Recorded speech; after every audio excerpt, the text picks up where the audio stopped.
समस्त सुधी जनों को सादर नमस्कार। भारतीय काव्यशास्त्र के इतिहास में आनंदवर्धन के अवतरण के साथ काव्य चिंतन की संपूर्ण परंपरा एक नया मोड़ लेती है। भरत मुनि से चली आ रही भामह, दंडी और वामन में होती हुई काव्य विचार की, काव्य विवेचन की जो पूरी पद्धति है, उसको पलटकर उसको विषय निष्ठ से विषयी निष्ठ आनंदवर्धन ने बना दिया। सहृदय केंद्रित प्रस्थान उन्होंने पहली बार हमारे काव्यशास्त्र के इतिहास में खड़ा किया। इसलिए आनंदवर्धन के साथ भारतीय काव्य चिंतन एक शिखर पर पहुंचता है, जो एक अलग शिखर है। उसको एक शिखर भरत मुनि ने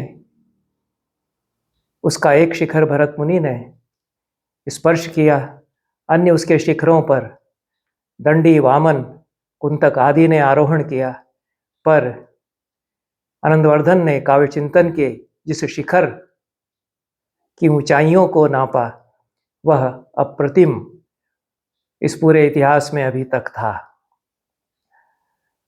आनंदवर्धन ने व्याकरण के स्फोट सिद्धांत को आधार बना करके शब्द व्यापार विचार करते हुए व्यंजनावृत्ति के द्वारा ध्वनि सिद्धांत की स्थापना की, और उनका यह दावा था कि हमारे पहले के जितने महान कवि हैं, रससिद्ध कवि हैं, जिनको सरदेव ने प्रमाणित कर दिया है कि इनका काव्य श्रेष्ठ है, उनके काव्यों को पढ़कर के निकष स्वरूप हमने यह सिद्धांत अपना स्थापित किया है।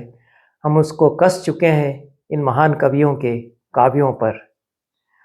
उन कवियों से ही जो अंतर्ध्वनियाँ निकलती हैं, कविता की गूंजें अनुगूंजें निकलती हैं, वे हमारे सिद्धांत को सत्यापित करती हैं। ध्वनि को परिभाषित उन्होंने किया पहली बार ध्वनि काव्य को, और बताया कि यही काव्य की आत्मा है। काव्यस्य आत्मा स एवार्थस् तथा चादि कवेः पुरा कौंचित् द्वंद्व वियोगोत्थ शोक श्लोकत्वमागतः। यह जो प्रधान रूप से व्यंजित होने वाला अर्थ है, ध्वनि है, यह काव्य की आत्मा है। जिस प्रकार से कि आदि कवि की रचना में शोक, करुण रस, उसका स्थायी भाव शोक, यह प्रधान रूप से व्यंजित हुआ है पूरे काव्य में। उसकी व्यंजना जिस प्रकार से हुई है, वह स्वयं हमारे काव्य को, उसकी पूरी प्रक्रिया सत्यापित करती है। वाल्मीकि के मुख से जिस प्रकार से शोक का श्लोक में समीरण हुआ, अभिव्यक्तिकरण हुआ, उसको उदाहरण लेकर के आनंदवर्धन बताते हैं। फिर कहते हैं कि इसी तरह से महाकवियों की वाणी प्रवाहित होती है। अगली ही कारिका में कहते हैं, सरस्वती स्वादु तदर्थ वस्तु निष्यंद माना महताम कवीनाम अलोक सामान्यम अभिव्यनक्ति परिस्फुरंतम प्रतिभा विशेषम। महान कवियों की जो सरस्वती है, वाणी है, वह प्रवाहित होती है, निश्चंदमान होती हुई अलोक सामान्य विशिष्ट प्रतिभा जो उनकी है उसको प्रकट करती है। वह प्रतिभा ही वाक्यार्थ है, उसी में सारा सार समाया हुआ है, आत्मा काव्य की समाई हुई है, और वह महाकवियों की वाणी से अभिव्यक्त होता है। महताम कवीनाम भारती अलोक सामान्यम प्रतिभा विशेषम परिस्फुरंतम अभिव्यनक्ति। प्रतिभा विशेष का है, विशिष्ट प्रतिभा जिन कवियों की है उनकी बात कर रहे हैं। वह विशिष्ट प्रतिभा जो है वह अलोक सामान्य हुआ करती है, और वह महाकवियों की भारती उसको प्रकट करती है। इतना कहकर के वृत्ति में आनंदवर्धन कहते हैं, ये न अस्मिन् अति विचित्र कवि परंपरा वाहिनी संसारे कालिदास प्रभृतयो द्वित्रा पंचशा वा महाकवय इति गण्यन्ते। इसीलिए अत्यंत विचित्र कवि परंपरा वाही इस संसार में जिसमें हजारों लाखों कवि होते चले आए हैं, इस अलोक सामान्य परिस्फुरित होती प्रतिभा विशेष के कारण कालिदास जैसे 2, 3 या अधिक से अधिक 4, 5 ही महाकवि सचमुच में गिनने लायक हैं। और यह हमारा सिद्धांत किस प्रकार से अलौकिक सामान्य प्रतिभा अभिव्यक्त होती है कवि के काव्य में, इसको बताता है। उसको कालिदास की कविता के निकष पर हम कसते हैं। वाल्मीकि का उदाहरण देते हुए आनंदवर्धन यह कहते हैं, इसलिए वाल्मीकि, व्यास और फिर कालिदास, इन तीन कवियों के आधार पर हमने यह ध्वनि सिद्धांत परिकल्पित किया। उनकी रचना पर हमने अपने सिद्धांतों को कसा और ये प्रमाणित हैं, सरदयों के अनुभव से प्रमाणित हैं, ऐसा वे कहते हैं। और इसीलिए वाल्मीकि और व्यास का स्मरण करते हैं, जिस पर मैं आगे आऊँगा। और फिर कहते हैं कि वाल्मीकि और व्यास के अतिरिक्त कोई प्रतिभा, विशिष्ट प्रतिभा वाला कवि सामने आता है, अलौकिक प्रतिभा, अलौकिक सामान्य प्रतिभा वाला कवि सामने आता है, तो वे कालिदास हैं। इसलिए कालिदास का स्मरण पूरी जो संस्कृत काव्य की परंपरा आदि काव्य के पश्चात की है, उसमें 2, 3 या 4, 5 कवियों, महाकवियों में सर्वप्रथम कवि के रूप में आनंदवर्धन करते हैं। पूरे ध्वन्यालोक में, और उस पूरे ध्वन्यालोक में, उसकी वृत्ति में कालिदास आनंदवर्धन के मानस में हैं। और बार बार वे स्मरण करते हैं, प्रकारांतर से स्मरण करते हैं, कहीं परोक्ष रूप से इंगित करते हैं, कहीं कहीं, और बहुत अधिक स्थलों पर प्रत्यक्ष रूप से ध्वन्यालोक में, वृत्ति में कालिदास के उद्धरण वे देते हैं। अर्थशक्त्युत्थ उन्होंने भेद किया। ध्वनि के जो भेद किए हैं आनंदवर्धन ने, मम्मट ने 18 भेद किए, और फिर 1/50 51 भेद किए, फिर 1/50 51 भेदों के संकर और संसृष्टि के आधार पर 10,450 इत्यादि भेद किए। पर आनंदवर्धन ने इतना बड़ा जंजाल भेदोपभेदों का खड़ा नहीं किया है। उन्होंने समलक्ष्य क्रम व्यंग्य और असमलक्ष्य क्रम व्यंग्य 2 भेद किए, और असमलक्ष्य क्रम व्यंग्य में रसादी ध्वनि और समलक्ष्य क्रम व्यंग्य में अर्थशक्त्युत्थ, शब्द शक्त्युत्थ भेद उन्होंने किए। ये बहुत ही सहज वर्गीकरण ध्वनि का उन्होंने किया। शब्द से विभावादि के वर्णन के साथ ही रस अनुभूति हो रही है, रसानुभूति हो रही है, क्रम नहीं परिलक्षित हो रहा है, तो असमलक्ष्य क्रम व्यंग्य होगा। समलक्ष्य क्रम व्यंग्य होगा जहाँ शब्द से अमुक अर्थ निकला, उस अमुक अर्थ से यह, और फिर अंत में ध्वनि व्यंग्यार्थ की प्रतीति होगी। उसकी भी परिणति रसादि में होगी, रसभाव आदि में होगी, पर वहाँ क्रम एक परिलक्षित होता है। अर्थशक्त्युत्थ या अर्थशक्त्युद्भव के उदाहरण में विचार करते हुए आनंदवर्धन कहते हैं, अर्थशक्त्युद्भवस्त्वन्यो यत्रार्थः स प्रकाशते यस्तात्पर्येण वस्त्वन्यद् व्यनक्त्युक्तिं विना स्वतः। उक्ति के बिना ही तात्पर्य अपना बता देता है। शब्दों के सीधे अर्थ निकालने की आवश्यकता नहीं पड़ती। जो बात है वह कह देती है, जो उक्ति की गई है वह बोल देती है कि क्या कह रहा है। तो अर्थ से अर्थ की झंकारें निकलती हैं, अर्थ से अर्थ की गूंजें और अनुगूंजें निकलती हैं। शब्द से यह अर्थ निकला ऐसा विचार करने की आवश्यकता नहीं है, क्योंकि अर्थ ही स्वयं खोलता है। तो अर्थ से व्यंजना होती है। शब्द शक्त्युत्थ में तो शब्द खोलता है पहले अर्थ को, फिर उस अर्थ से अन्य अर्थ निकल सकते हैं, तब व्यंग्यार्थ की लड़ियां कड़ियां निर्मित होती हैं। जहाँ अर्थ से अर्थ की कड़ियां बनती चली जाए वहाँ पर अर्थ शक्त्युद्भव होता है, वह अर्थ शक्त्युद्भव होता है। इसको अनुरणन रूप व्यंग्य भी कहते हैं। सुंदर उदाहरण दिए हैं आनंदवर्धन स्वयं। कुछ असामान्य प्रतिभा वाले कवि भी हैं, इसलिए वे बड़े अच्छे बिंब निर्मित करते हैं। अनुरणन रूप व्यंग्य भी इसको कहा है। घंटा जब बजाते हैं तो घंटे की टन की आवाज़ होती है, फिर उसकी गूंज टन के बाद अन्न करती हुई कुछ देर तक सुनाई देती है। तो अर्थ से एक अर्थ तुरंत प्रतीत होता है, और उससे फिर कुछ अन्य अर्थों की गूंजें चित्त में होती रहती हैं। इसके उदाहरण में आनंदवर्धन कहते हैं कि एवं वादिनी देवर्षौ पार्श्वे पितुरधोमुखी लीला कमल पत्राणी गणयामास पार्वती। ये कुमार संभव से उन्होंने उदाहरण दिया। 6ठ सर्ग से प्रसिद्ध श्लोक यह कालिदास का है, और आनंदवर्धन की चतुराई इसमें साफ झलकती है। इस श्लोक में अलंकारवादी तो इसको उदाहरण नहीं देते, उन्होंने दिया भी नहीं है। वे संरचना की व्याख्या करते हैं, कविता की जो स्ट्रक्चर है उसकी व्याख्या करते हैं, उसमें कैसे अलंकार बनते हैं, उन अलंकारों से जो अर्थों की लड़ियां गूंथी जाती हैं उस पर बात करते हैं। संपूर्ण सौंदर्य बोध पर वे बात करते हैं, अलंकारों से सौंदर्य की संरचनाएं निर्मित होती हैं उस पर बात करते हैं। एक समूचा मुकम्मल सौंदर्य शास्त्र भामा दंडी वामन प्रस्तावित करते हैं अपने रीति प्रस्थान में भी और अलंकारों के विचार में भी, पर वे इस श्लोक को उदाहरण स्वरूप उपस्थित नहीं करते क्योंकि इसमें कोई अलंकार ऐसे स्पष्ट नहीं झलक रहा है, इसलिए उनकी दृष्टि में यह नहीं आता। सामान्यतया लगता है कि कोई कविता भी हुई क्या। आनंदवर्धन की चतुराई यही है कि जिन पद्यों में सामान्य बुद्धि वाले व्यक्ति को लगे कि इसमें क्या बात है, प्रसंग यह है कि सप्तर्षि आते हैं शंकर के कहने पर कि आप लोग जाइए पार्वती से मेरे विवाह की बात उसके पिता हिमालय से करिए, मेरा विवाह पक्का कराइए, क्योंकि पार्वती ने उनसे कहा कि मेरे पिताजी से आप कहलवाइए, मेरे पिताजी को संदेश भिजवाइए। दाता में भूभृताम नाथ प्रमाणीक्रियताम इति। जब शंकर ने उसका हाथ पकड़ लिया, बटुक वेशधारी शंकर ने अपने वास्तविक रूप में प्रकट होकर के, पार्वती अचकचा गई, स्तंभित रह गई। फिर तो बतरस कुछ हुआ और पार्वती ने कहा कि ठीक है आप मेरे पिताजी को संदेश भेजिए। तब शंकर ने सप्तर्षियों को बुला करके कहा कि आप लोग जाकर के बात करिए हमारे विवाह की पार्वती के साथ। सप्तर्षि बात कर रहे थे, पार्वती वहां पर बैठी हुई थी। यह प्रसंग है, बहुत सुंदर प्रसंग है।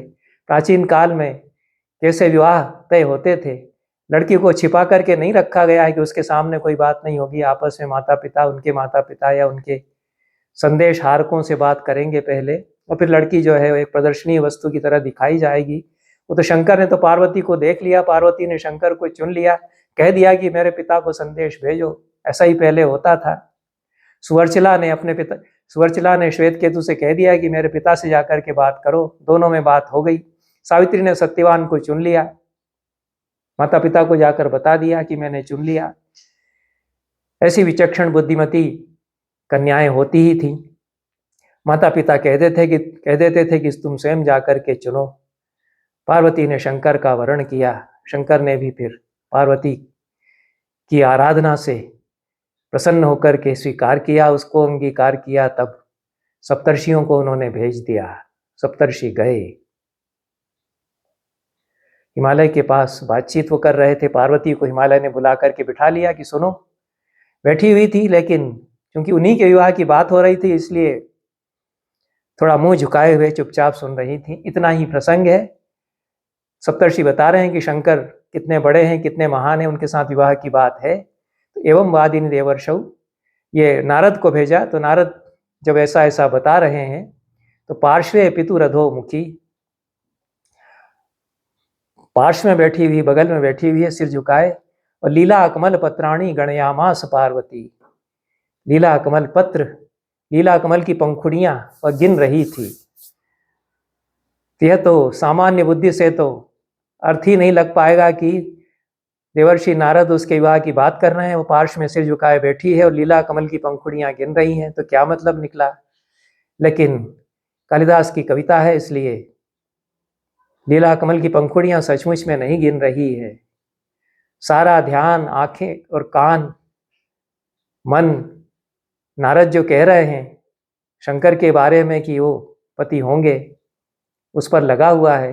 लीला कमल हाथ में खिलौने जैसा लिए रहती थी पहले महिलाएं, कन्याएं। जापान में जैसे एक पंखा हाथ में लिए रहती हैं, बहुत सुंदर रहती थीं लड़कियां वहाँ की। तो अलंकार माना जाता था हाथ में लीला कमल। मूर्तियों में भी यह शिल्पांकित मिलता है, इसके शिल्पांकन मिलते हैं। लीला कमल इसको कहते हैं, सौंदर्य का वाचक भी होता है। तो लीला कमल हाथ में लिए हुए थी, उसकी पंखुड़ियों को ऐसे अंगुलियों से गिन रही थी, पर वास्तव में नहीं गिन रही थी। यह तो कालिदास के प्रसंग को देखते हुए समझा जा सकता है। तो लीला कमल की पंखुड़ियां गिन रही थी।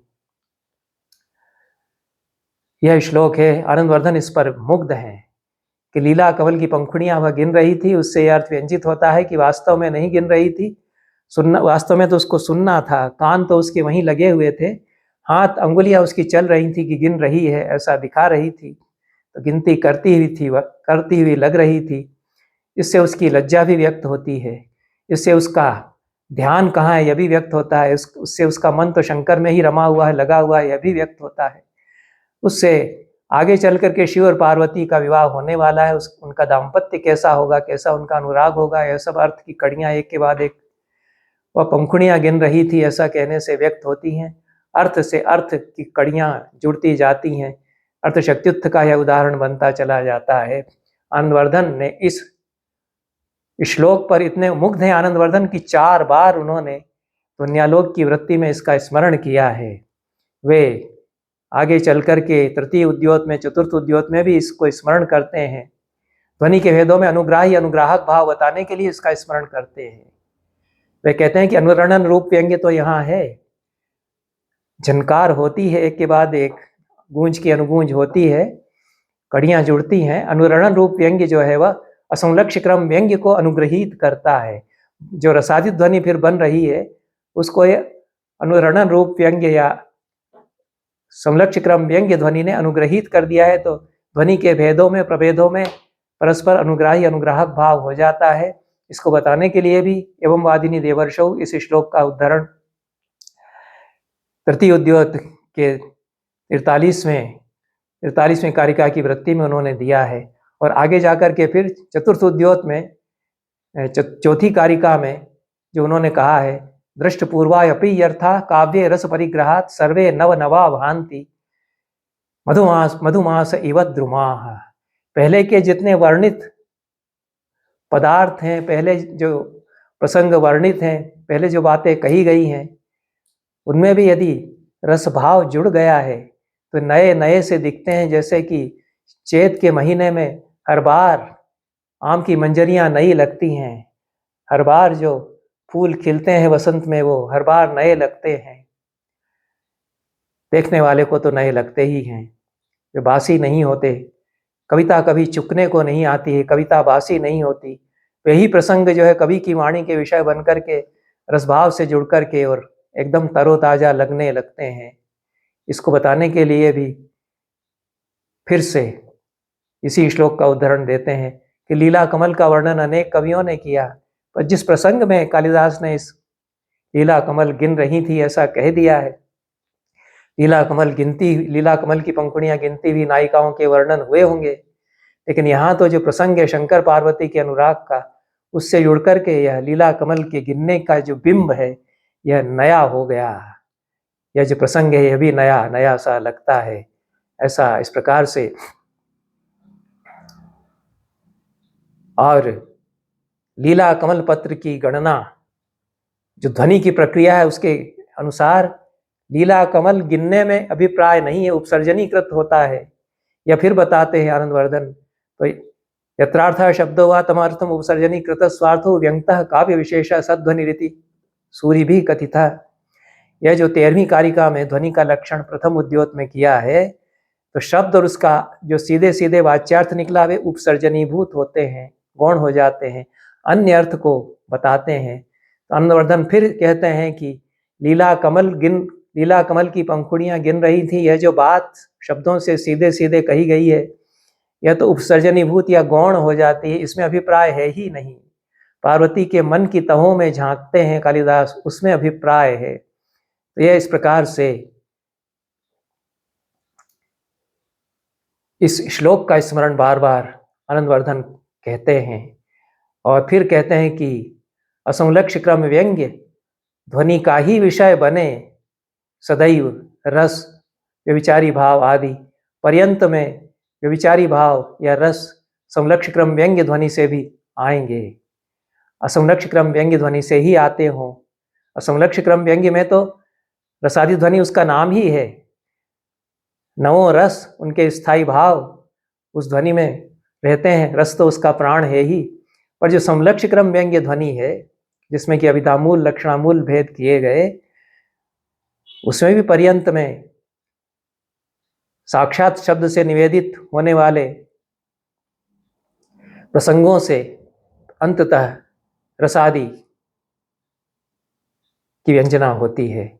इसके लिए फिर कालिदास का उदाहरण देते हैं कि कुमार संभव में तृतीय सर्ग में वसंत अपनी लीला का विस्तार करता है और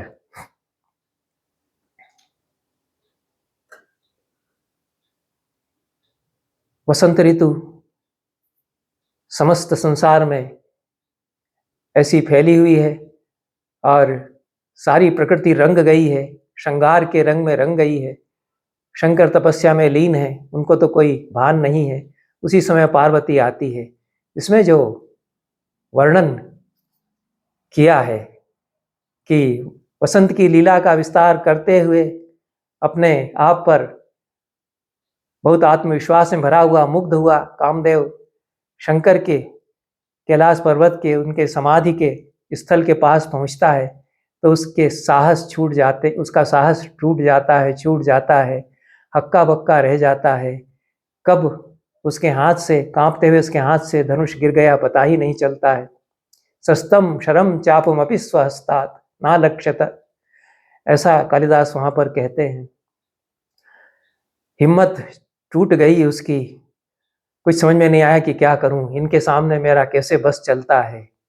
तब आया कि निर्वाण भूयिष्ठ मथास्य वीर्यम संदुक्षयंती व वपुर्गुणेन, अपने सौंदर्य से, अद्भुत रूप से उसकी जो कामदेव की जो सारी शक्ति समाप्त हो रही थी उसको फिर से उकसाती हुई, फिर से उसका साहस वापस लाती हुई, मॉरल उसका बूस्ट करती हुई एक तरह से स्थावर राज कन्या अदृश्यतः हिमालय की पुत्री पार्वती वहां चलती हुई आ गई। उसका फिर जो वर्णन किया है कालिदास ने, जो वर्णन वहां पर किया है, आनंदवर्धन कहते हैं कि यहाँ जो शब्दों से अर्थ निकल रहे हैं, प्रसंग निकल रहे हैं, उनमें अंततः जिस प्रकार से पर्यवसान होता है रस में, तो वहाँ भी ध्वनि उसी तरह से होती है। समलक्ष क्रम व्यंग्य में भी ऐसा वे बताते हैं, तो क्रम वहाँ बना रहता है। यह सुंदर वर्णन है। उसमें फिर एक ही श्लोक का संकेत आनंदवर्धन ने दिया है। समझ लेना चाहिए कि पूरा का पूरा प्रसंग में जो पूरे प्रसंग में जो बहुत सुंदर वर्णन है पार्वती का, उस पर उनकी दृष्टि है। अशोक निर्भत स्थित पद्म रागम आकृष्ट हेमद्युति कर्णिकारम मुक्ता कलापी कृत सिंधुवारम वसंत पुष्पाभरणम वहंती। इस श्लोक का संकेत वसंत पुष्पाभरणम वहंती, इतना उदाहरण देकर के आनंदवर्धन ने किया है। तो वसंत में खिलने वाले फूलों से ही श्रृंगार उसने किया हुआ था।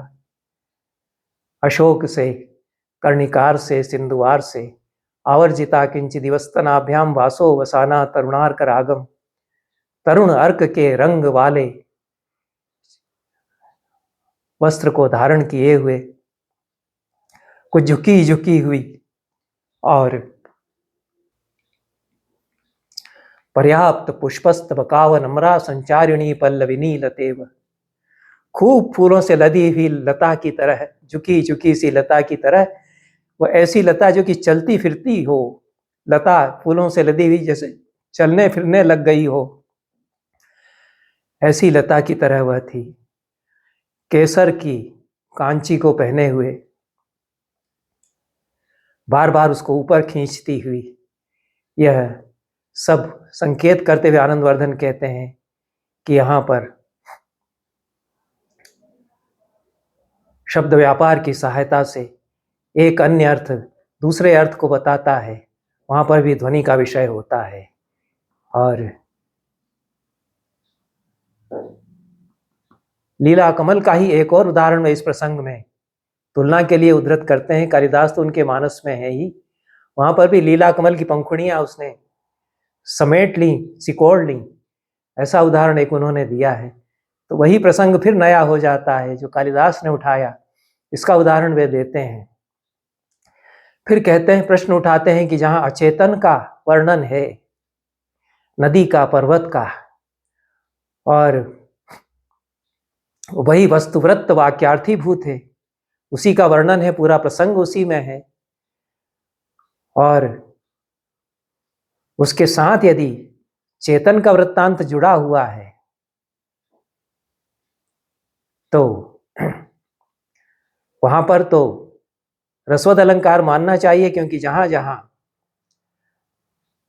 अचेतनों के वृत्तांत में रसभाव आदि आरोपित किए जाते हैं, वहां पर साक्षात रसानुभूति नहीं होती, वह रसवद अलंकार का विषय होता है, ऐसा कहते हैं कि नहीं, वहां भी यदि चेतन का वृत्तांत उसमें जुड़ा हुआ है तो वह रसादि ध्वनि ही हो जाएगी। इसके लिए फिर कालिदास से उदाहरण देते हैं। अचेतन वस्तु वृत्तांत वाक्यार्थीभूत है, परंतु चेतन वस्तु वृत्तांत की योजना वहां पर है, तब फिर रसवद अलंकार नहीं रहेगा, वह रसादि ध्वनि का ही प्रवाह, उसका ही अंग वह बन करके आएगा।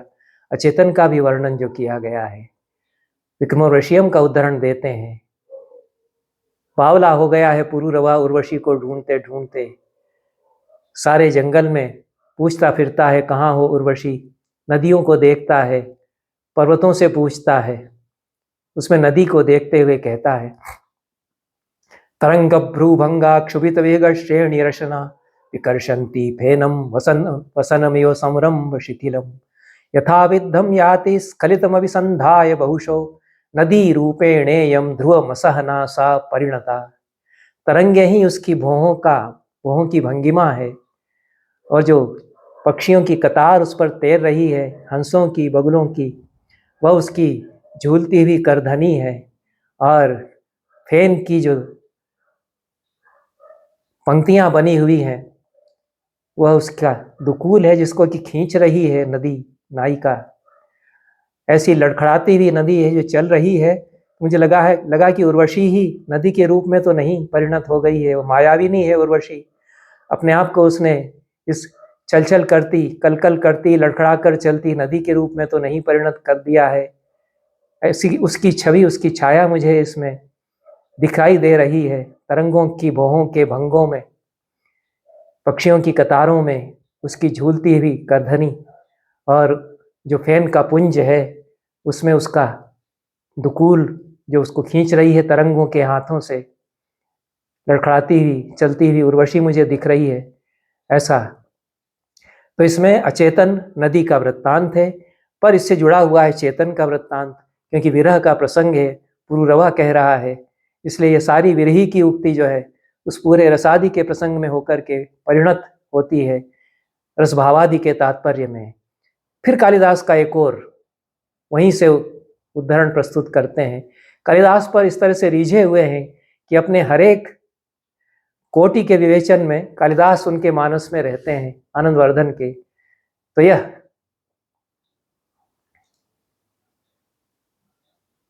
उसी प्रसंग में कहते हैं, तन्वी मेघ जलार्द्र पल्लवतया धोताधरै वाश्रुभिः शून्येवाभरणैः स्वकाल विरहात् विश्रांत पुष्पोद्गमा चिंता मौनमिवाश्रिता मधुकृतां शब्दैर्विना लक्ष्यते चंडी माम अवधूय पादपतितं जातानुतापेव सा। किसी लता को, सुनसान वन में लता को देख करके, यह लता भी फूल उसमें नहीं है, केवल पल्लव आए हैं और भौरे उस पर नहीं मंडरा रहे हैं, भौरों की गुंजार नहीं, चुपचाप मौन वह लता है। उसको देख करके कहते हैं कि इस लता में तो नहीं उसने अपने आप को परिणत कर लिया है, लता बन करके तो नहीं कहीं वह खड़ी हो गई है यहाँ मुझे चिढ़ाने के लिए। मेघ जलार्द्र पल्लवतया धोता धरेव अश्रुभि, उत्प्रेक्षाएं करते हैं। बारिश जो अभी अभी हुई है, पानी की बूंदों से धुले धुले से उसके भीगे भीगे से उसके पल्लव हैं, तो उसके पल्लव आंखों की तरह जिनमें कि अभी आंसू टपके टपके ऐसा लगता है। फूल नहीं है इसलिए कोई गहना नहीं है इसके तन पर, ऐसा उर्वशी का रूप मुझे दिख रहा है इसमें। और चिंता के कारण मौन और भौरे नहीं मंडरा रहे हैं, इसलिए कोई शब्द नहीं, निशब्द खड़ी हुई है। ऐसी वह रिसाई हुई उर्वशी, मैं तो उसको पैरों पर झुक करके पैर पकड़ करके मना रहा था। अन्य इस कन्या को देखने की गलती कर दी, उसके साथ प्रेम के बतरस में डूबे हुए थे, सामने कोई विद्याधर कन्या दिखाई दी तो उस पर थोड़ी देर आंखें टिकी रह गई। पुरूरवा की इसी पर चिढ़ गई उर्वशी, रिसा करके चल दी। पुरूरवा महाराज उसको मनाते रह गए, पैरों पर भी, पैर पकड़ने के लिए भी झुके, वह चल पड़ी। उस प्रसंग का स्मरण करते हुए उस लता को देख करके पुरूरवा के मुख से कालिदास कहलवाते हैं। उस लता को देखकर पुरूरवा कहता है कि कहीं उर्वशी ही तो नहीं इसमें इसके रूप में परिणत हो गई है। यह बावले विरही की उक्ति है। इसमें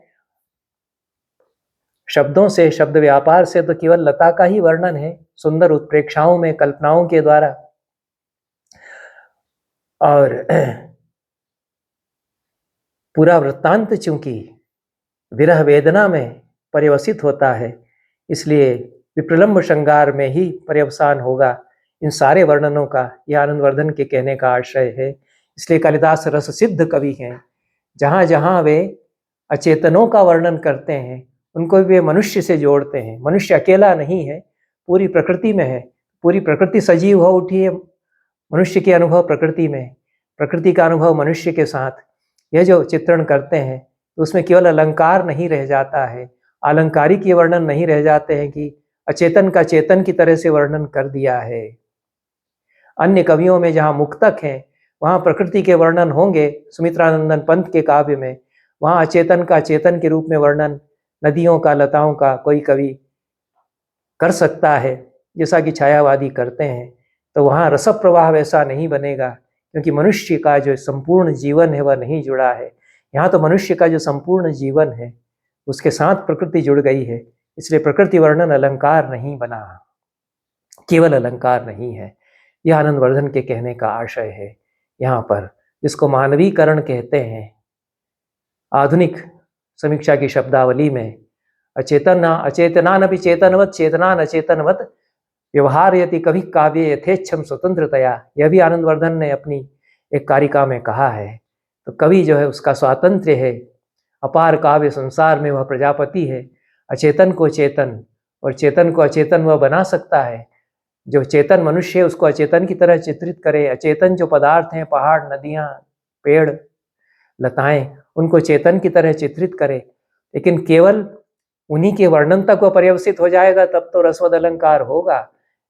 यदि वह मनुष्य के संपूर्ण जीवन से जुड़ रहा है तब वह अलंकार नहीं रह जाएगा, ध्वनि काव्य ही बन जाएगा।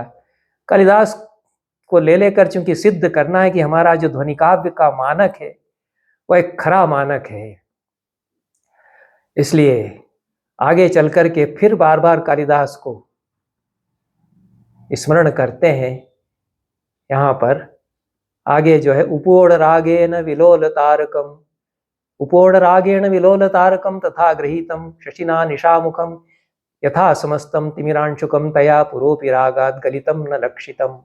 और सुंदर यह उदाहरण है। और यहाँ पर यह बताने के लिए कि इस तरह के श्लोकों में प्रकृति का वर्णन है, लेकिन वह पूरे काव्य में जो नायक नायिका का जीवन था उससे नहीं जुड़ा। केवल यह संध्या, चंद्रोदय, उसके दृश्य का ही वर्णन है। उसमें मानवीय व्यापार का आरोप कर दिया गया है। कुछ लाल लालिमा थी चंद्रमा जब उगा, तो राग से युक्त चंद्रमा ने विलोल तारों वाले निशा के मुख को पकड़ लिया अपने करों, अपनी किरणों के हाथों से। इसका चित्र है कि जैसे ही उसने अपनी किरण हस्तों से, किरण करों से शशि ने विलोल तारों वाले तारक में श्लेष हो जाता है। तारे जो झिलमिला रहे हैं रात्रि के आते आते, तो वे उसकी पुतलियां हैं, तारे हैं उसकी आंखों के, चंचल पुतलियां थिरक रही हैं निशा नायिका की। और उस मुख को अपने कर, दोनों अर्थों में आता है किरण और हाथ, तो अपने कर, किरण या हाथ से पकड़ लेता है चंद्रमा। तो अनुराग में भरी हुई निशा नायिका को पता नहीं चलता कि तिमिर का अंशुक उसका कब खिसक करके गिर गया है। यथा समस्तम तिमिरांशुकम तया पुरोपि रागाद गलितम न लक्षितम। यह काव्य में केवल यह प्रकृति के वर्णन में ही पर्यवसित होता है। जो कुछ कथा प्रसंग है, मनुष्य का जीवन है, उससे नहीं जुड़ता। जैसा पुरूरवा के कथन में नदी का वर्णन चेतन के रूप में, लता का वर्णन चेतन के रूप में जुड़ जाता है मनुष्य के वृत्तांत से। यहाँ पर नहीं जुड़ रहा है, इसलिए यहाँ पर ध्वनि नहीं होगी, यहाँ पर प्रधान रूप से ध्वनि नहीं है, ध्वनि काव्य का उदाहरण यह नहीं बना, ऐसा कहते हैं। फिर आनंदवर्धन ने निकष जो पूरे तैयार किए कि जो व्यंजित होने वाला अर्थ है प्रधान रूप से उसी में विवक्षा हो, और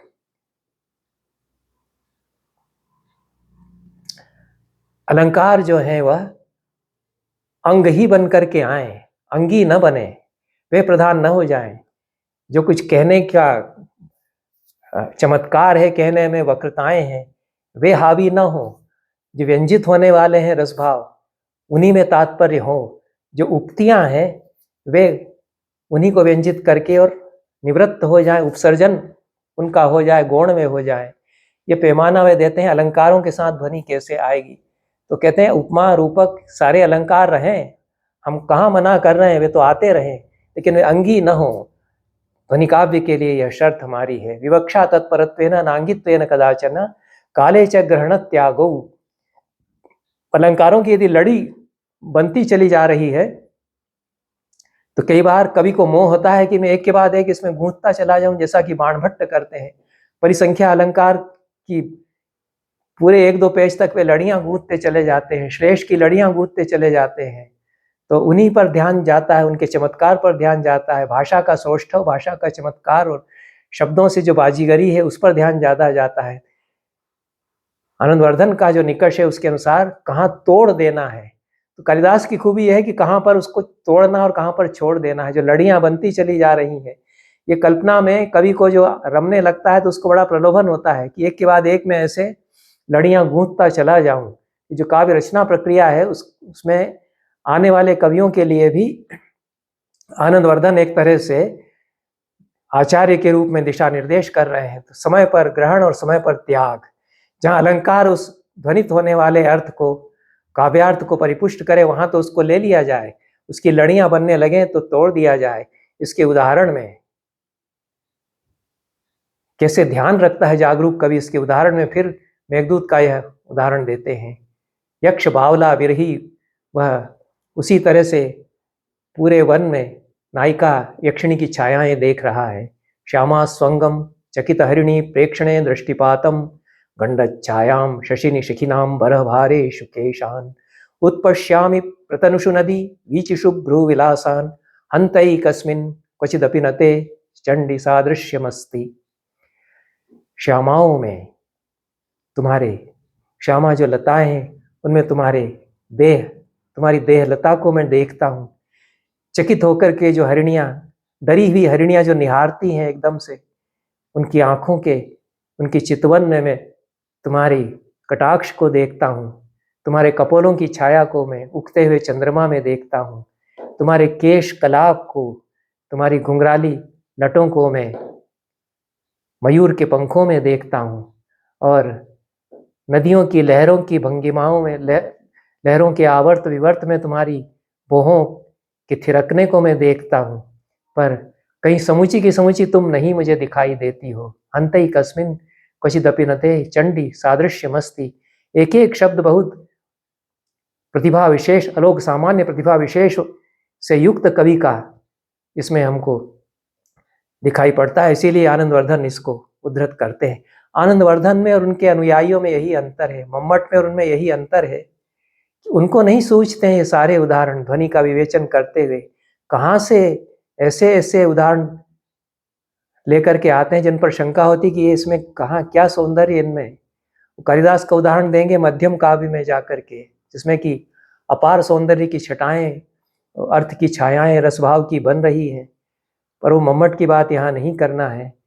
आनंदवर्धन जो कहते हैं कि यहाँ कालिदास क्या कर रहे हैं कि यह उत्प्रेक्षाएं एक के बाद एक, इसमें एक के बाद एक यक्ष के मुंह से कहलवा दी, लेकिन 3 चरण के बाद ही रुक गए, फिर नहीं आगे कहा। श्यामा लताओं में तुम्हारी देह लता, चकित हरिणियों में तुम्हारा कटाक्षपात, कपोलों की आभा, तुम्हारी कपोलों की आभा चंद्रमा में, और केश कलाप मयूर के पंखों में, और लहरों के आवर्त विवर्त में तुम्हारी भ्रू विलास को देखता हूं, लेकिन कहीं समुची तुम मुझे नहीं दिखाई पड़ती। ऐसा चौथे चरण में जाकर के उस सारी कड़ियों को तोड़ करके विरही उक्ति की उसमें चूंकि वाक्यार्थ वही है उसको ला दिया है, इसलिए इसके उदाहरण में कालिदास ने प्रस्तुत किया है। और किस प्रकार से अलंकारों को अंग के रूप में सावधान कवि लाता है, इसके लिए फिर यह भ्रमर स्वभावोक्ति का उदाहरण देते हैं।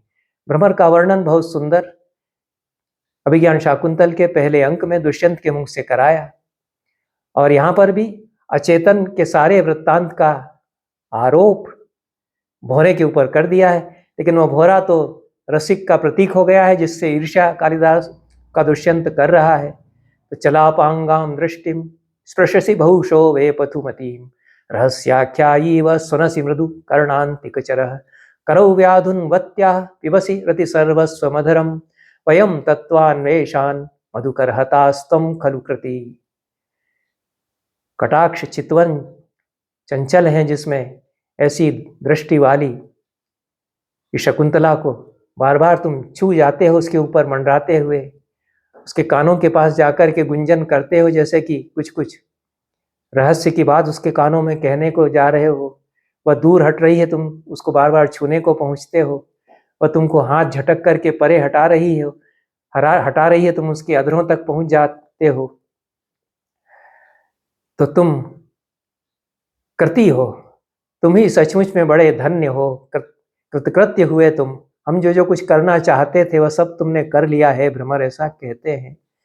भ्रमर स्वभावोक्ति अलंकार तो है, लेकिन वह अंगी नहीं बना है, क्योंकि दुष्यंत बोल रहा है, और दुष्यंत की जो स्पृहा है कि वह जो करना चाहता है शकुंतला के साथ, उसकी यह इच्छा शकुंतला के लिए व्यंजित प्रधान रूप से यहाँ हो जाती है, भौरा केवल एक माध्यम बन जाता है। यह भ्रमर स्वभावोक्ति अलंकार यहाँ अंग के रूप में आ गया है। दुष्यंत जो श्रृंगारी दुष्यंत है, वह संभोग श्रृंगार का प्रसंग में वह उसकी रसिक नायक की उक्ति, उसको उसके रस को परिपोष यह उक्ति करती है। एक सिद्धांत जो ध्वनि के भेदों में कालिदास ने बताया कि एक छोटे से शब्द से व्यंजना की लड़ियां हो सकती हैं, उपसर्ग से व्यंजनाएं हो सकती हैं, कितनी कितने अर्थों की लड़ियां बन सकती हैं। इसके लिए निवारा शुककर्भ कोटर मुख भ्रष्टास तरुणामध, शाकुंतल में कुछ संस्करणों में यह श्लोक मिलता है, और ऐसा लगता है कि आनंदवर्धन कालिदास का ही यह श्लोक ऐसा मान करके उद्धृत कर रहे हैं, क्योंकि पूर्वापर प्रसंग से ऐसा लगता है कि उनके पास जो संस्करण हैं उनमें कुछ श्लोक कालिदास के जो आज प्रक्षिप्त माने जाते हैं, समीक्षित पाठ संस्करण तैयार करने वाले विद्वज्जनों के द्वारा, उनको वे कालिदास का मानते हैं, क्योंकि वो श्लोक बहुत ही अद्भुत सुंदर रमणीय है। तो यह जो आश्रम का वर्णन दुष्यंत के मुंह से बहुत सुंदर कराया गया है उस श्लोक में, कि कहीं निवार या तिन्नी धान जो है बिखरा हुआ है, जो घोंसलों से चुगते हुए तोतों के चोंचों से गिरा होगा, कहीं इंगुदी के फल तोड़े गए हैं पत्थरों पर, और पास से हम गुजर जाते हैं, हरिण चौंकते नहीं हैं, और नदी के तट तक जाने का जो रास्ता है उस पर पानी की बूंदें, तपस्वी लोग जो अपने गीले वस्त्र उठा करके नहाने के बाद ले गए हैं, उसकी पानी की बूंदें अभी भी देखी जा सकती हैं। यह स्वभावोक्ति यहाँ भी है, और बहुत ही शब्द चित्र अंकित किया गया है सुंदर। उसमें उपसर्गों की व्यंजकता के लिए कालिदास के इस श्लोक को आनंदवर्धन उद्धृत करते हैं। प्रस्निग्धा कहा है, इंगुदी के फल में बहुत तेल होता है, उसको जिस पत्थर पर तोड़ा वो पत्थर बहुत ही चिकना है, तो स्निग्ध न कह करके प्रस्निग्ध कहते हैं। तो यह उपसर्गों की व्यंजकता बताने के लिए इस श्लोक को उन्होंने पूरा उद्धृत कर दिया है। क्वा कार्यम शशलक्ष्मण क्वचकुलम भूयो विदृश्येत सा, यह मम्मट ने भी उद्धृत किया है, पर आनंदवर्धन इसको उद्धृत करते हैं ऐसा लगता है कि इस श्लोक को भी वे कालिदास के विक्रमोर्वशीयम का मानते हैं। अनेक टीकाकारों ने इसको कालिदास कृत माना है, पर विक्रमोर्वशीयम में यह श्लोक मिलता नहीं है। बहुत ही सुंदर श्लोक यह है। कालिदास बार बार आनंदवर्धन की चेतना में आते हैं, क्योंकि इस श्लोक के पश्चात जो निवारा शुकगर्भ कोटर मुख भ्रष्टास तरुणामध, यह जो श्लोक है, इसके पश्चात वे बाणभट्ट का स्मरण करते हैं इसी प्रसंग में। तो उनको यह क्रम तो ध्यान है कि कालिदास के बाद बाणभट्ट का स्मरण करना चाहिए। इससे ऐसा लगता है कि कालिदास कृत मान करके वे इस श्लोक को उद्धृत कर रहे हैं। तो और कालिदास के आधार पर ही पूरी अपनी जो विवेचना है उसको कर रहे हैं। चतुर्थ अंक में बार बार, चतुर्थ उद्योत में बार बार आनंदवर्धन ने कालिदास का स्मरण किया है। अवस्था देश कालादि विशेषैरपि जायते अनंतमेव वाच्यस्य शुद्धस्यापि स्वभावतः। ये जो 7वीं कारिका है चतुर्थ उद्योत में, आनंदवर्धन ने ही इस प्रकार का विशद विवेचन किया कि कविता कैसे ऊंचाइयों पर पहुंचती है, कैसे कैसे उपकरणों के द्वारा, कैसी प्रक्रियाओं के द्वारा। कहते हैं कि वाच्यार्थ तो अनंत होता है, संसार ही अनंत है। नाना देशों वाली पृथ्वी, कितने कितने इसमें करोड़ों अरबों मनुष्य, और कितने वृक्ष, कितने पर्वत, कितने द्वीप, अनंत। इनका वर्णन करेंगे तो वाच्यार्थ ही अनंत है। तो केवल वाच्य में भी वर्णन करेंगे तो यदि वर्णन की प्रतिभा है तो शुद्ध वाच्य में भी कविता अनंत होती है। इतने वर्णन के विषय हो सकते हैं कि चुकने को नहीं आती। इस कारिका की व्याख्या में तो कालिदास के उद्धरणों का एक खजाना ही आनंदवर्धन ने उपस्थित कर दिया है कि कितने कितने वर्णन कालिदास ने वाच्य के अनंत के द्वारा किए हैं। उनका पर्यवेक्षण संसार का ऐसा है कि कितने कितने पदार्थ वे लेकर के आते हैं अपने नायक नायिका के वर्णन में। कहते हैं कि शुद्ध अनपेक्षित व्यंग्य वाले वाच्य में भी अनंत हो सकता है। कोई व्यंग्यार्थ हमको नहीं बताना, व्यंग्यार्थ की कड़ियाँ लड़ियाँ नहीं गूंथना है, लेकिन जो वर्णन है दुनिया का, संसार का, वह इतना बड़ा है। जिसे यथार्थवादी उपन्यासों में वर्णन होते हैं, आधुनिक उपन्यासों में बड़े उपन्यासकारों के द्वारा, वह हमारे महाकवियों ने भी वैसे वर्णन किए हैं। तो संसार हूबहू वैसा का वैसा ही उपस्थित कर देता है। उसमें भी अनंत साम्राज्य कवि के लिए खुला हुआ है, क्योंकि अवस्था देश काल आदि के भेदों से मनुष्य जीवन के उतार चढ़ाव, मनुष्य जीवन की कितनी अवस्थाएं, नाना देश, नाना प्रकार का समय, कितनी कितनी ऋतुएं, समय का बीतना, कालचक्र का आवर्तन विवर्तन, उसमें जीवन जगत कितना बदलता है, इसको वैसा का वैसा हूबहू चित्रित कर देंगे आंखों देखा, तब भी कविता का साम्राज्य अनंत है। ये आनंदवर्धन कह रहे हैं, जो कि ध्वनिवादी हैं। वो ये कह रहे हैं कि व्यंग्य न हो तब भी कविता का अनंत बना रहता है। कविता का जो अनंत साम्राज्य है वह बना हुआ है। इसके लिए बार बार कालिदास का स्मरण करते हैं कि किस प्रकार से भगवती पार्वती का कुमार संभव में वर्णन किया है। सर्वोपमा द्रव्य समुच्चयेन यथा प्रदेशम विनिवेशितेन, नायिका का वर्णन किया है, नायिका जैसी दिखती है हूबहू। तो वह वर्णन लगातार कर दिया उन्होंने पहले सर्ग में। फिर कहते हैं कि आगे जाकर के जब मदन कामदेव अपनी लीला का विस्तार करता है और फिर पार्वती चल करके आ रही हैं, इस प्रसंग को पहले भी स्मरण कर चुके हैं। बहुत उनको अच्छा लगता है यह प्रसंग कि कामदेव तो हक्का बक्का होकर के वहां सख्ते में आ गया, कुछ सूझ नहीं पड़ा कि क्या करूं, किम कर्तव्य मूड था। एक तरफ छुप करके दुबक गया था आम के पेड़ की शाखा में चुपचाप, पता नहीं जला करके भस्म कर देंगे, अब कुछ नहीं करूंगा। इंद्र को वचन दे करके आया था कि मेरे सामने क्या है, बड़े बड़े ऋषि मुनि सबका तपस में डिगा सकता हूं, लेकिन शंकर के सामने तो सिट्टी पिट्टी गुम हो गई। तब पार्वती धीरे धीरे चल करके आ रही हैं। पहले सर्ग में जो सर्वोपमा द्रव्य समुच्चयन इत्यादि के द्वारा बहुत सुंदर वर्णन है, अद्भुत कल्पनाएं कालिदास ने वहां पर की हैं, और सारा अलंकारों में वाच्य में ही वर्णन है। उसमें कोई रस भावादि में तात्पर्य है ही नहीं, उसमें कोई श्रृंगार रस में पर्यवसान नहीं होता। नायिका का अप्रतिम सौंदर्य है और संसार की सारी वस्तुएं हैं। यहाँ पर भी वही है। पार्वती का वर्णन फिर से आता है। मदन लीला का विस्तार जो किया है वहाँ पर तृतीय सर्ग में, उस समय पार्वती का आना, उसमें फिर नायिका का वर्णन, तो उसी नायिका का फिर से वर्णन किया और वही श्रृंगार उसका फिर से वर्णन किया, लेकिन सब कुछ बदल गया है। बदली हुई पार्वती है, अनुराग में उमकती हुई पार्वती यहाँ पर आ रही है, आशा में शंकर की आराधना के लिए आ रही है।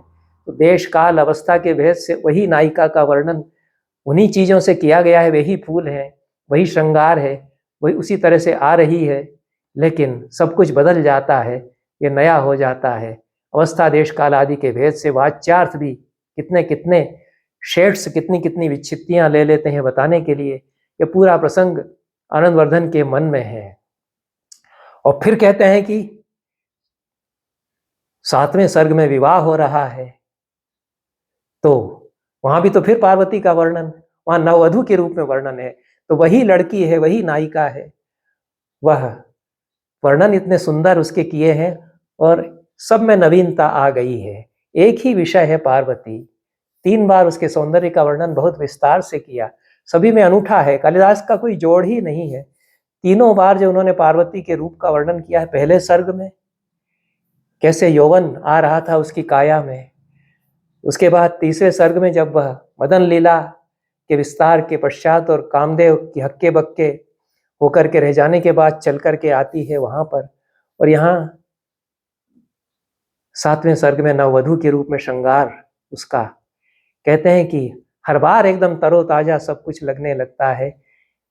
एक ही पदार्थ अलग अलग अवस्थाओं में क्या क्या रूप झलकाता है, उसमें भले ही केवल वर्णन है और कुछ नहीं है, रसभाव आदि में पर्यवसान नहीं है, कोई श्रृंगार आपाततः नहीं है, तब भी आनंद होगा शुद्ध वाच्य का। इसलिए शुद्ध शब्द का प्रयोग कर रहे हैं कि शुद्ध वाच्य, अर्थात कोई व्यंग्यार्थ नहीं बताने में तात्पर्य है कवि का। निकालने वाले तो निकालेंगे ही, तो मम्मटाचार्य फिर उसमें व्यंग्यार्थ निकालने लग जाएंगे कि सूरज डूब गया, इससे 25 अर्थ निकालते हैं हम, पर सूरज डूब गया इतना ही कहना है और उतने में ही रुक जाना है, ऐसा भी हो सकता है। तब पार्वती के वर्णन में ये सारे उसी सौंदर्य में विश्रांत थे। अलंकारवादी यही कह रहे थे कि काव्य की संरचना में जो सौंदर्य है वह कविता का विश्लेषण का हमारे लिए विषय है। बाकी जो सरदय अपने मन में गुनते बुनते रहें, उससे हमें क्या करना। आनंदवर्धन की दृष्टि उस पर भी है कि शुद्ध वाच्य की बात वे करते हैं और वे उस शुद्ध वाच्य में बिंब बनते हैं, ग्राह्य विशेष उसमें बन जाता है, ऐसा भी फिर कहते हैं। आनंदवर्धन इसलिए भी बड़े हैं कि ध्वनि सिद्धांत की परिकल्पना उन्होंने की, उसका एक छोर बाद के मम्मट आदि ने ऐसा पकड़ा कि वो वाद हो गया, ध्वनिवाद हो गया। आनंदवर्धन में ध्वनिवाद नहीं हुआ, आनंदवर्धन में ध्वनि सिद्धांत था, बहुत बड़ा पैमाना था। क्योंकि आगे उन्होंने कहा है इसी प्रसंग में कि न सर्वत्र ध्वनि रागिणा भवितव्यम, हर जगह ध्वनि ही ध्वनि नहीं ढूंढते रह जाना चाहिए। इसी पर तो मनोरथ कवि कहता था कि हर जगह ध्वनि ध्वनि ढूंढते हुए आप आंखें मूंद करके नाच रहे हैं। सर्वत्र ध्वनि ध्वनि रीति मुकुलीकृत लोचने ही नरी नृत्य थे। और उस कवि का, मनोरथ कवि का श्लोक उद्धृत कर दिया है, वो श्लोक भी अच्छा है जो आनंदवर्धन ने उद्धृत किया है प्रथम उद्योत में। तो आनंदवर्धन ध्वनि के नाम पर होने वाली अति से परिचित होते हुए कहते हैं कि वाच्य विशेष और जो वाच्य शुद्ध है उसका सौंदर्य भी हो सकता है। उसके लिए बार बार फिर कालिदास कहते हैं कि कविता चुकती ही नहीं है, न काव्यार्थ विरामोस्ति यदि स्यात् प्रतिभा गुण। यदि प्रतिभाशाली कवि है तो कविता कभी चुकेगी नहीं, काव्यार्थ विराम नहीं होगा। यह कहते हुए भी कालिदास उनके मन में है। वाचस्पति सहस्राणाम सहस्रैरपि यत्नतः निबद्धा सा क्षयम नैति प्रकृतिर्जगतामिव। सहस्रों सहस्रों वाचस्पति संसार का वर्णन करते रहें, जिनके पास वाणी की अकूत संपदा है, शब्दावली है, वे चाहे जितना वर्णन करते रहें, आने वाले कभी निशंक रहें, उनके लिए नई नई अवस्थाएं, नए नए रूप इस संसार में होते रहेंगे, वही रूप नए होते रहेंगे। इसलिए कविता की संभावनाएं बनी रहेंगी, हमारे समय में भी कविता मरेगी नहीं, यह आनंदवर्धन बताते हैं। और कालिदास का उदाहरण इसके लिए देते हैं। वे कहते हैं कि एक छोटे से तु की ध्वनि से कैसे सौंदर्य खिल उठता है कविता का। इस श्लोक पर बहुत सारे आचार्य मुग्ध हैं। दुष्यंत कुछ पछताता हुआ चल रहा है, शकुंतला को उस कुंज में, लता कुंज में छोड़ आया जहाँ सब कुछ मिलन होने ही वाला था। तभी पीछे से पुकार कोई आती है कि आमंत्रेयस्व सहचरम उपस्थिता रजनी चक्रवाक वधु के। हे चक्रवाक वधु, अपने सहचर से विदा ले ले, रात आ गई। क्या क्या वाक्य है। प्रियमवदा या अनुसुईया संकेत करती हैं कि गौतमी आ रही हैं, तपस्विनी माताजी आ रही हैं, दुष्यंत से जल्दी से विदा लो। तो शकुंतला कहती हैं कि आप जाइए, चलना पड़ता है दुष्यंत को। तब पछताते हुए रास्ते में जाते हुए कहता है, मूरंगुली समृता धरोष्ठम प्रतिषेधाक्षर विक्लवाभिरामम मुखमंस विवर्ति पक्ष्मलाक्षा कथमप्युन्नमितम न चुंबितम तू। अंगुलियों से ओंठ ढक लिया था उसने, प्रतिषेध के अक्षर टूटे फूटे फूट रहे थे उसके ओठों से। उसके मुख को मैंने थोड़ा ऊंचा उठाया था, चूमते चूमते रह गया इसको कहने के लिए, कथमप्युन्नमितम न चुंबितम तू। कुछ उठा तो लिया था पर चूमा तो नहीं। अन्य किसी भाषा में अनुवाद करना कठिन होगा, लेकिन संस्कृत में तू, यह जो निपात आता है, यह कहाँ एकदम से झटक करके एक नया संदर्भ रच देता है, इसको कालिदास कहते हैं। और ध्वनि निषेध के लिए कालिदास का स्मरण वे कहते हैं, करते हैं। और इसके लिए बार बार उदाहरण देते हैं कालिदास कि व्यंग्यार्थ में ही रमते नहीं रह जाना चाहिए, कि मैं व्यंग्यार्थ ही प्रधान बना करके बड़ी ऊंची कविता रच दूं। वाच्य का भी सौंदर्य हो सकता है। इसके लिए कालिदास की कई कई सुंदर उक्तियां उनके मन में हैं। और ये बहुत सुंदर प्रसंग है कि महावर लगा रही है सखी नववधू के रूप में सज रही पार्वती को। महावर लगाते लगाते ठिठोली करती है, पत्युशिरश्चंद्र कला मनेन स्पृशेति सख्या परिभास पूर्वम।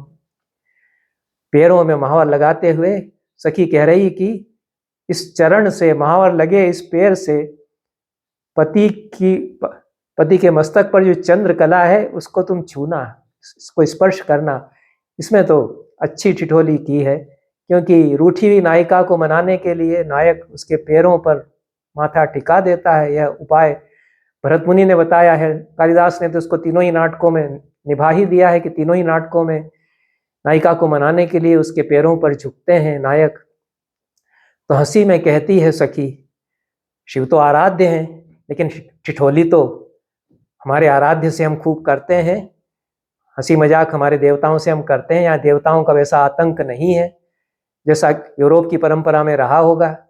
देवता हमारे लिए वरेण्य हैं, प्रिय हैं, हमसे हंसी भी करते हैं। तो पति के मस्तक की जो चंद्रकला है, तुम्हारे पैर उसको छुएं कभी, मतलब वो झुके तुम्हारे पैरों पर मनाने के लिए कभी, ऐसा कहना चाह रही है।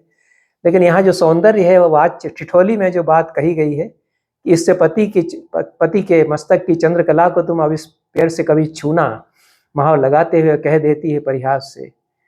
तब जो वर्णन आया है, सा रंजयित्वा चरणों कृताशीर माल्येन ताम निर्वचनम जघान। पार्वती ने कुछ कहा नहीं, क्या कहती इस पर, जो माला थी पास में पड़ी हुई उससे उसको मारा।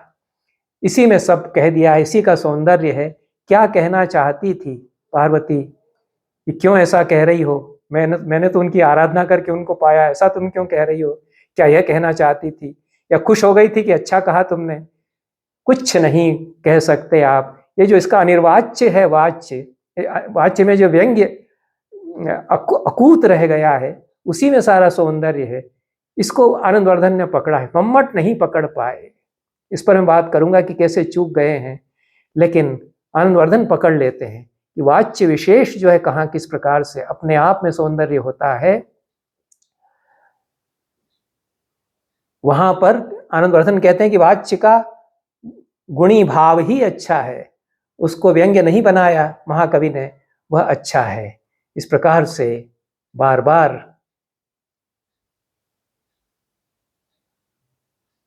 आनंदवर्धन कालिदास का स्मरण करते हैं। अंत में जो मापदंड रखा उन्होंने, उसमें फिर कहते हैं कि हमने वाल्मीकि व्यास और फिर कालिदास। वाल्मीकि और व्यास के बाद कोई यदि एक है तो कालिदास हैं। इनको सामने रख कर के हमने मानदंड कविता का गढ़ा है। वाल्मीकि व्यतिरिक्तस्य यद्येकस्यापि कस्यचित् इष्यते प्रतिभार्थेषु तत्तदानन्त्यमक्षयम्। वाल्मीकि के पश्चात किसी एक की भी प्रतिभा इस प्रकार के अर्थों को निर्मित करती है तो कविता का आनंत्य बना रहता है। अभिनवगुप्त संकेत देते हैं कि कालिदास की ही ओर यहाँ संकेत है। वाल्मीकि व्यास मुख्याश्च ये प्रख्याताः कवीश्वराः तदभिप्राय बाह्योऽयं नास्माभिर्दर्शितो नयः।